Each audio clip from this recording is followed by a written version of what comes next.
They left her for dead on a beach that didn't exist on any map, pinned under concrete and shrapnel, blood running into her eyes, listening to the sound of helicopter rotors fading into nothing. Her own team, her own people, gone. But what they didn't understand was simple.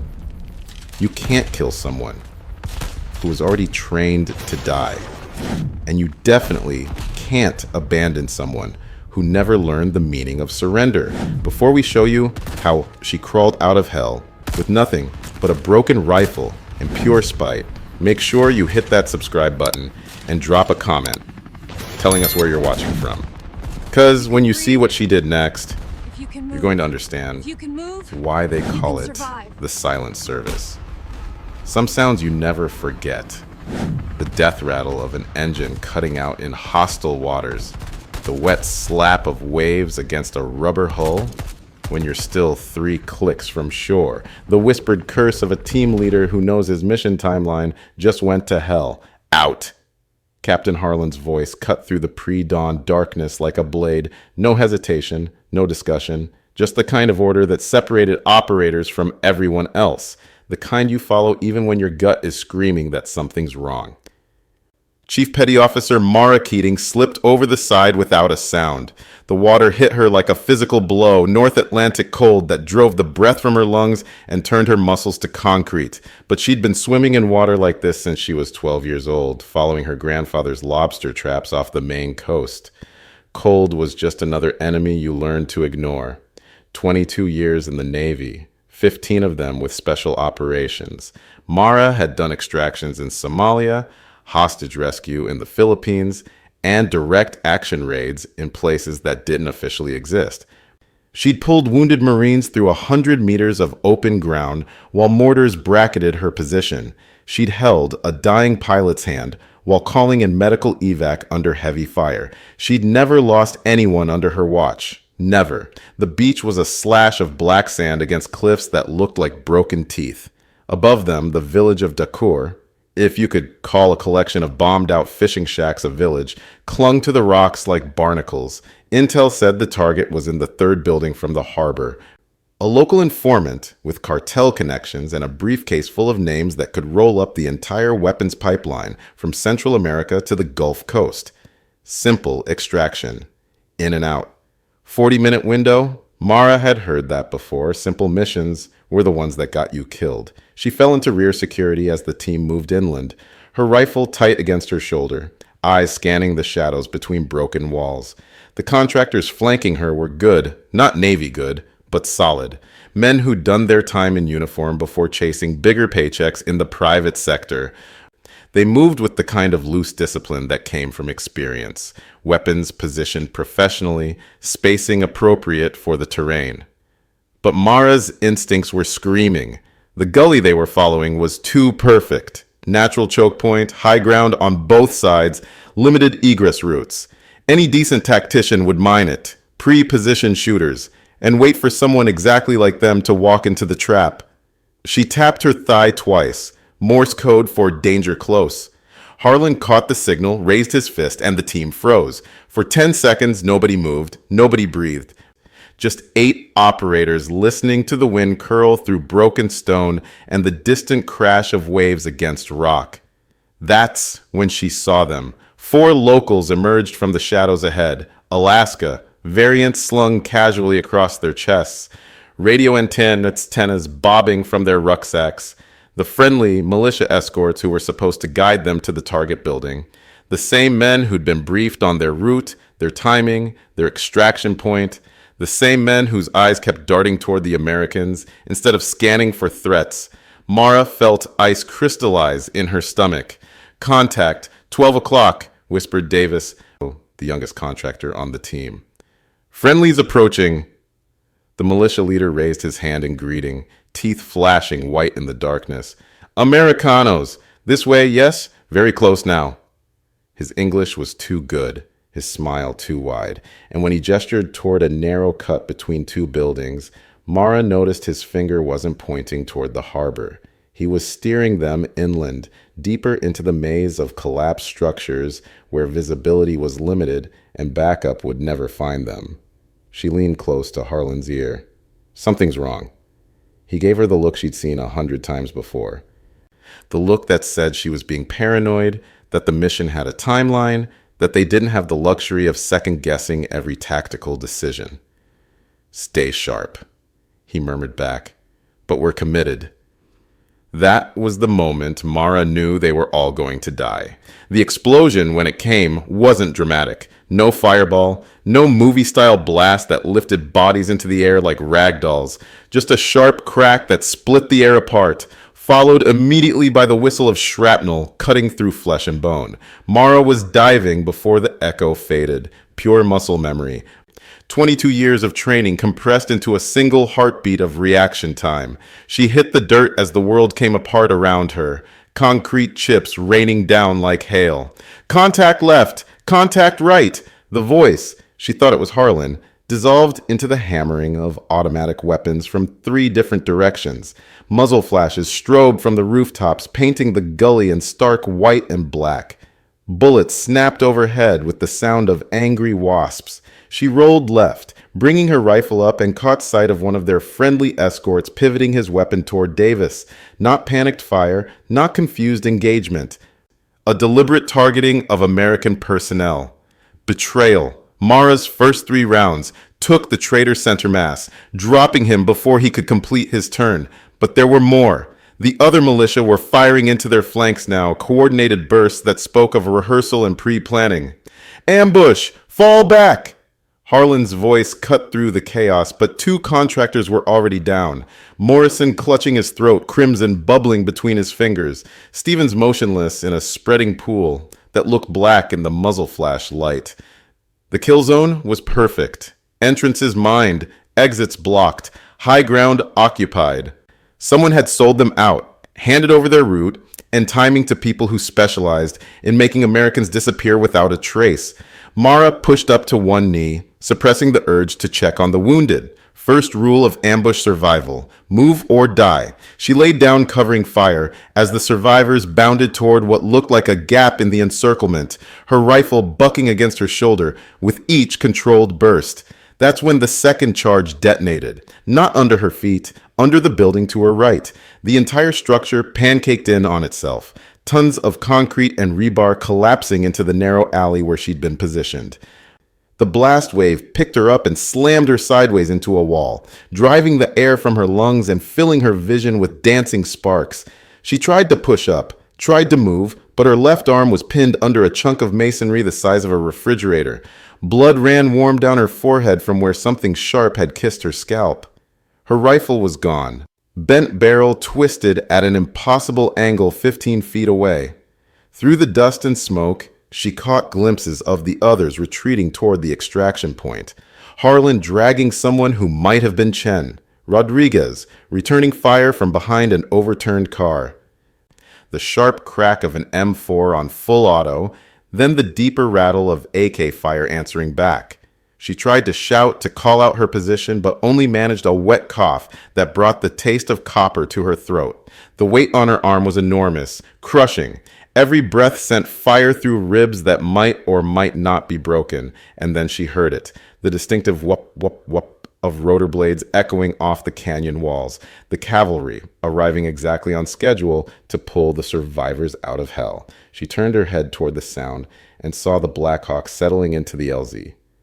Door gunners laying down suppressive fire while the team sprinted for the ramp. "Keating!" someone shouted. "Where's Keating?"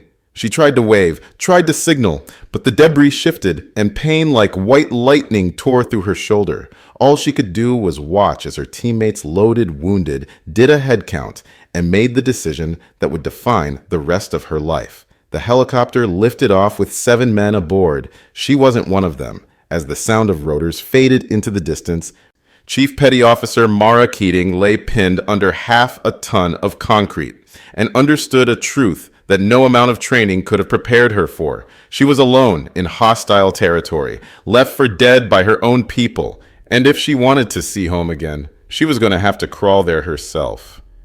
The first thing she learned was that time moved differently when you thought you were dying. Minutes stretched into hours. Hours collapsed into heartbeats. The The sun crept across the sky above her, visible through the gap where the building had come apart, but she couldn't tell if she'd been unconscious for minutes or most of the day. What she could tell was that her body was systematically shutting down. Her left arm had gone numb where the concrete pinned it, circulation cut off by the weight. Her ribs screamed with every breath, sharp and tight like broken glass grinding together. Worst of all was the warm wetness spreading across her scalp where something had laid her head open to the bone. But Mara Keating hadn't survived 2 decades in naval special operations by giving up when things got uncomfortable. She forced herself to think like the operator she was instead of the victim she appeared to be. Self-assessment first. Check the body before you try to move it. Catalog what was broken, what was working, what could be fixed with field expedients, and what would have to be endured. She flexed the fingers of her right hand, all present, wiggled her toes inside her boots. Left leg responded normally, right one sent spikes of pain up her thigh but moved when commanded. Her head felt like someone was driving nails through her skull, but her vision was clear and her thinking seemed straight. The pinned arm was the problem. She braced her feet against a piece of rebar and pushed, trying to shift the concrete block. It moved maybe an inch before settling back into place. Dead weight that might as well have been a mountain, but that inch was progress, and progress, no matter how small, was the difference between surviving and dying. 15 minutes of careful leverage work bought her another few inches, enough to feel blood flowing back into her fingertips, enough to start working her hand free. The concrete had torn the skin from her forearm, leaving raw meat that would probably get infected if she lived long enough to worry about it. But she was mobile. Sort of. She dragged herself out from under the debris and immediately wished she hadn't. Her right leg wasn't just bruised. Something was wrong with the knee, maybe torn ligaments, maybe worse. Standing was going to be interesting. Walking was going to be agony. But she'd been through SEER training. She'd spent 6 days in simulated captivity, learning exactly how much punishment the human body could absorb and keep functioning. Pain was just information. Injury was just another tactical problem to solve. The gully was empty now except for spent brass and bloodstains. Her teammates were long gone. The militia had vanished back into whatever holes they'd crawled out of. Even the bodies were gone, probably dragged off for identification or propaganda photos.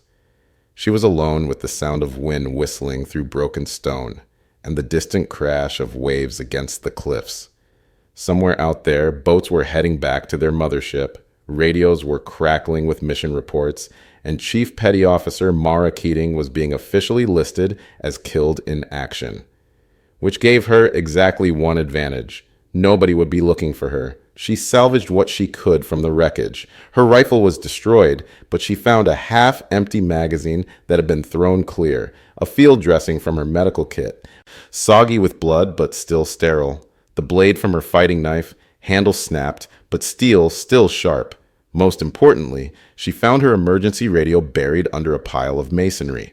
The case was cracked and one antenna had snapped off, but when she pressed the power button, a weak red light flickered to life. Battery at maybe 10%, range limited to line of sight.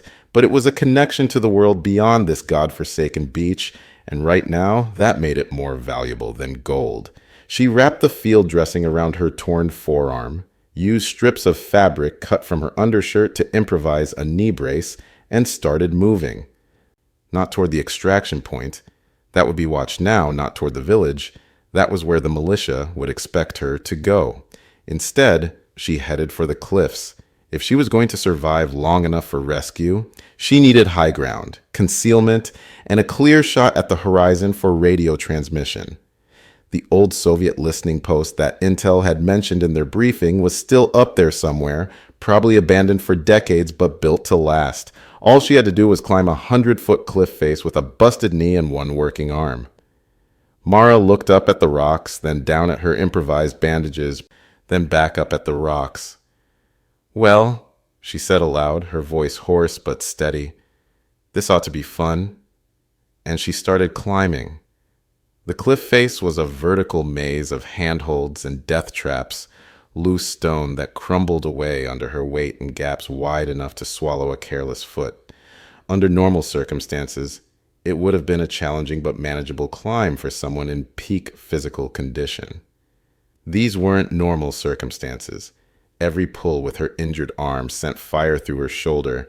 Every push with her damaged leg threatened to buckle her knee and send her tumbling back to the rocks below. Halfway up, she had to stop and rest on a narrow ledge, panting like a marathon runner while blood seeped through her improvised bandages.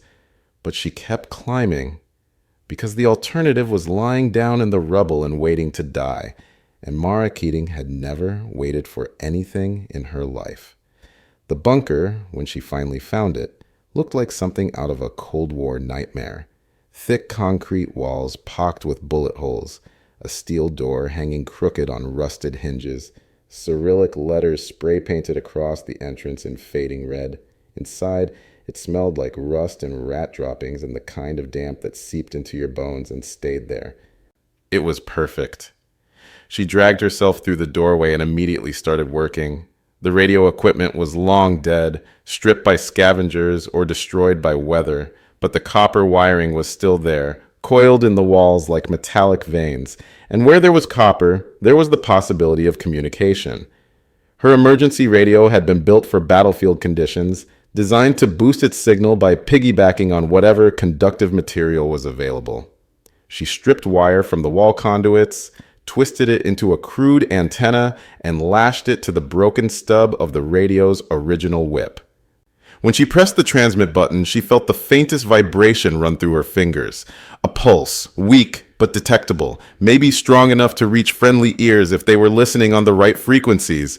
She keyed the emergency code, 3 short, 1 long, the call sign for Task Force Greyhawk personnel in distress. Then she waited and waited. And finally, just as the battery indicator dropped to critical, she heard it. A voice, scratchy with static, but unmistakably American. Unknown station, unknown station. Authenticate with alternate frequency. Mara closed her eyes and keyed the mic. Viper Base, this is Greyhawk 7. Authenticate Bravo Alpha 77. Silence stretched across the airwaves. She was about to repeat when the voice came back, crisp and urgent. Greyhawk 7, this is Viper Base. We show you KIA as of 0600 hours. Confirm your status. Viper Base, Greyhawk 7 is alive and mobile. Sustained injuries during contact. Team extracted without me. I repeat, team extracted without me. Another pause. Then, copy 7. Stand by for instructions. Mara slumped against the concrete wall and let out a breath she didn't realize she'd been holding. They hadn't forgotten her. Somewhere out there, people were already working the problem, calculating distances and extraction windows and tactical options. She wasn't alone anymore, but she wasn't safe yet either. Through the broken windows of the bunker, she could see flashlights moving along the beach below. Voices calling out in Spanish, getting closer. The militia had figured out she wasn't dead and were beginning the hunt. Time to move. She grabbed what she could carry, the knife, the radio, a rusty length of rebar that would work as a walking stick, and headed deeper into the bunker complex. According to the brief, these old installations had been built with multiple exits, escape routes in case the main entrance was compromised. Behind a pile of corroded equipment, she found what she was looking for, a maintenance tunnel barely wide enough for one person leading back into the cliff face. It stank of mold and stagnant water, but it was invisible from outside and headed in the general direction of the sea, perfect for someone who needed to disappear. As she crawled into the darkness, Mara could hear the voices getting louder, boots on stone, the whine of radios, men who thought they were hunting a wounded animal. They had no idea what they were actually dealing with, and by the time they figured it out, it would be too late. The tunnel system was a relic from the Cold War, when paranoid engineers had honeycombed the cliffs with passages designed to hide everything from radio equipment to surface-to-air missiles. Most of it had collapsed over the decades, but enough remained to create a hidden highway through the rock. Mara moved through it like a ghost, using the sound of dripping water to mask her footsteps and feeling her way forward with the blade of her knife. Her radio crackled occasionally with status updates from Viper Base, but she kept transmissions to a minimum. Every time she keyed the mic, she was broadcasting her general position to anyone listening on the right frequencies. Behind her, she could hear the search expanding. More voices, more lights. The militia had called in reinforcements, maybe even cartel backup. They knew an American operator was loose in their territory, and they wanted her head badly enough to commit serious resources, which meant they understood exactly how much damage she could do to their operation if she made it home alive. 3 hours after full dark, she found what she was looking for, a vertical shaft with rusted ladder rungs leading up toward a concealed exit near the tide line. She climbed carefully, testing each rung before trusting it with her weight, until she reached a steel grate covered with decades of salt corrosion. It took 10 minutes of careful work with her knife to cut through the metal, but finally she was able to push the grate aside and crawl out onto a rocky ledge 20 feet above the surf. The view was perfect, clear line of sight to the horizon, where the running lights of distant ships moved like stars against the black water. One of those ships was friendly. One of them was coming for her. She set up her radio antenna, aligned it toward the open ocean, and keyed the mic. Viper base, Greyhawk 7. I'm in position for extraction. The response was immediate. Greyhawk 7, Viper base. We have assets inbound to your position. ETA 30 minutes. Can you maintain position and provide security? Mara looked back toward the cliffs, where flashlight beams were still crisscrossing the terrain like searchlights. Then she looked down at her improvised weapons, a broken knife and a piece of rusty rebar. Viper base, I can hold. Copy 7, help is on the way. She settled into a firing position behind the rocks and started counting minutes. 30 wasn't very long in most contexts. But when you were injured and outnumbered and armed with nothing but spite and determination, it felt like a lifetime. Voices echoed from the tunnel mouth she'd just exited. They'd found her trail. Mara smiled grimly and shifted her grip on the rebar. Time to remind them why they called her a SEAL. The first militiaman to emerge from the tunnel opening probably never knew what hit him. He climbed through the grate with his rifle slung, flashlight in one hand, concentrating on the treacherous footing rather than scanning for threats. Mara was on him before his boots touched the ledge. The sharpened rebar took him in the throat. Quick and silent. He dropped without a sound, blood pooling on the wet stone. She dragged his body behind the rocks and stripped his gear. AK-47 with 2 magazines, a pistol with a half-empty clip. Most importantly, a radio tuned to their tactical frequency. Now she could hear them coming. Miguel found the exit, a voice crackled in Spanish. She went through here, blood on the ladder. How many? Another voice, different accent. Maybe 8 of us. She's wounded alone. Should be easy. Mara smiled and adjusted her position behind the rocks. Easy was the last thing this was going to be. The second man through the opening was more cautious.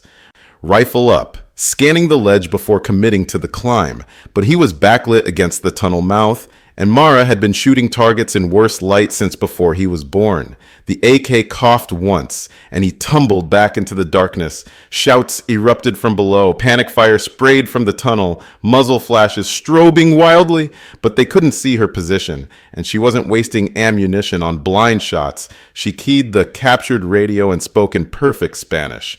This is the dead American woman. I have killed 2 of you. How many more want to die tonight? Silence on the frequency. Then, impossible, you are wounded. Alone. I am a Navy SEAL, she replied calmly. Alone is my natural state. Wounded is just Tuesday. She waited 10 seconds, then added, Your boats are 20 minutes out, my boats are 10. Do the math. It was a bluff, but a calculated one. From their chatter, she'd gathered they were expecting extraction by sea. If they thought American fast attack craft were already inbound, they might decide discretion was the better part of valor. The radio stayed quiet for 2 full minutes. Then grudgingly, we withdraw, this is not worth it. Boots scrambled in the tunnel, voices faded into the distance. Within 5 minutes, the ledge was quiet, except for the crash of waves against rock. Mara slumped behind her cover, suddenly aware that her hands were shaking. Not from fear, from the adrenaline crash that always followed close combat. Her body had been running on pure determination for hours, and now that the immediate threat was gone, exhaustion hit her like a physical blow. Her radio crackled. Greyhawk 7, Viper Base, we have visual on your position. Multiple heat signatures moving away from your location. You okay up there? She looked out toward the water and saw them. 4 black shapes racing across the swells, low and fast and utterly silent. Special operations craft, the kind the Navy used when they needed to be invisible. Viper Base, Greyhawk 7, position secure, ready for pickup. The boats curved in toward the cliff base like hunting sharks. In the lead craft, she could make out figures in tactical gear, night vision goggles glowing faintly green. Real operators, her people, coming to bring her home. The extraction was textbook perfect, the kind of operation that looked effortless, but required years of training to execute. The lead craft maneuvered against the rocks, while 2 operators in wetsuits went over the side, scaling the cliff face with mechanical precision. They reached her position in under 3 minutes. Chief Keating? The team leader's voice was calm, professional. No excitement, no relief, just the kind of matter-of-fact competence that marked genuine special operations personnel. Present, she replied. Can you climb down, or do you need assistance? Mara looked at her improvised bandages, her jury-rigged knee brace, the dried blood coating half her face. Then she looked at the 2 SEALs waiting to help her, their gear clean and their weapons ready, and their eyes holding the kind of respect that could only be earned. I can climb. And she could. Every movement was agony. Every handhold a test of will, but she made it down the cliff face under her own power and into the boat that was waiting at the bottom. The medical corpsman wanted to start working on her immediately, but she waved him off. I'm not dying in the next 10 minutes, she said. Let's get clear of the beach first. The boats roared away from the coastline, bouncing across the swells toward the dark bulk of a destroyer waiting on the horizon. As they gained distance from shore, Mara finally allowed herself to relax slightly. She was alive. She was mobile. And she had intelligence that was going to burn the entire militia network to the ground. The team leader settled beside her, shouting over the engine noise. Hell of a thing, Chief. Most people would have died in that ambush. Mara looked back toward the cliffs, where the lights of the search parties were still visible against the black stone. Most people aren't SEALs, she replied. And for the first time since the mission had gone sideways, she allowed herself a smile. The destroyer's medical bay smelled like antiseptic and hot coffee, 2 of the most beautiful aromas in the world when you'd been living on adrenaline and spite for the better part of 24 hours. Mara sat on the examination table, while a Navy corpsman cleaned the gash on her scalp and inventoried the damage to her arm and leg. Concussion probable, he muttered, making notes on his clipboard. Lacerations to the scalp and left forearm. Ligament damage to the right knee. Contusions across the torso consistent with blast trauma. You should be dead, Chief. So I've been told. Commander Miguel Rios appeared in the doorway, salt-stained and looking like he hadn't slept in 2 days, which, given the timeline of her rescue, was probably accurate. How you feeling, Keating?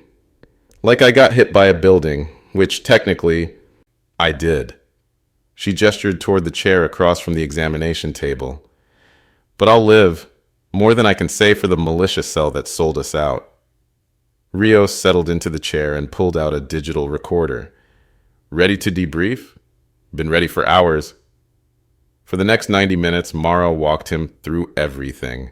The suspicious behavior of their escorts, the precision of the ambush, the equipment and tactics she'd observed during the firefight.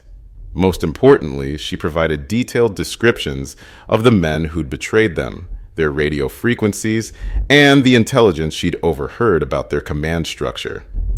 This wasn't opportunistic, she concluded. Someone with access to our mission planning sold us out. The militia knew our route, our timing, even our extraction point. They were waiting for us. Rio stopped the recorder and rubbed his eyes. Any idea who? Has to be someone with clearance for Task Force Greyhawk operations. Someone who knew we were coming and when. That's a pretty short list. I'll run it up the chain. What about the team? How'd they miss you in the extraction? Mara was quiet for a long moment, staring at the bulkhead where someone had taped a photo of the ship's crew during a port visit. Young faces, most of them. Kids who'd signed up to serve something bigger than themselves. They didn't miss me, she said finally. They made a tactical decision. 7 lives versus 1. Limited time on target. I would have made the same call. But nothing. That's the job. Sometimes people get left behind. Usually they die. She met his eyes. I didn't. Rios nodded slowly. What happens now? Now, we make sure the people who set us up pay for it, and we make sure it doesn't happen again. She stood carefully, testing her weight on the injured leg. It held, barely. With respect, sir, I'd like to be part of that conversation. I figured you would. Rios smiled grimly. Get some rest, Chief. Tomorrow we start burning down their entire network. 3 days later, the safe house in Cartagena burned to the ground. A week after that, 6 militia leaders were found dead in their beds, killed with the kind of precision that spoke of professional training. By the end of the month, the entire weapons pipeline from Central America to the Gulf Coast had collapsed. The official reports listed it as a joint operation between multiple agencies. The truth was simpler. They'd left Mara Keating for dead on a beach that didn't exist on any map. And she'd taken it personally. Could you survive being abandoned by your own team in hostile territory? Do you think it's training or pure determination that keeps someone fighting when everything goes wrong?